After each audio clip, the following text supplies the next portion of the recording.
Mark whether there are duplicate values within the group. The sales table records the purchase amount of customers from multiple stores. Some stores have duplicate purchases by the same customer, and we want to mark such stores. Add a new flag field flag with duplicate purchases marked as Y, otherwise marked as N. Customer 132 in store 5 made duplicate purchases, and all 3 consumption records in store 5 are marked as Y. Store 3 and store 7 do not have duplicate purchase and are marked as N. Customer 166 in store 4 made duplicate purchases, marked as Y. SQL requires grouping to be aggregated, but this type of grouping without aggregation is difficult to implement.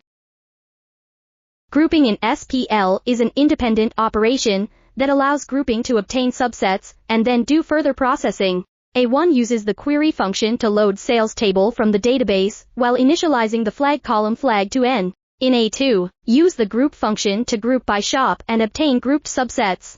Use the @u option to ensure that the data remains in its original order during grouping. In A3, use the run function to process each subset separately, where the tilde represents the current grouping subset.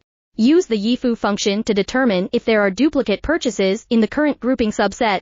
Use the groups function to further group the current subset by customer and count the number of purchases.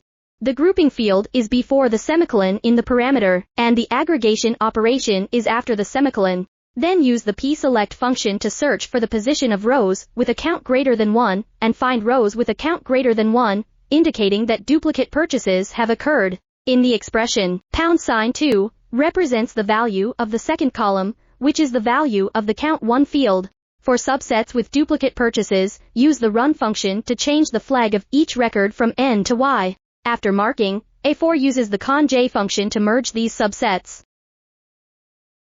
SPL has more examples of this kind. Welcome to like and follow.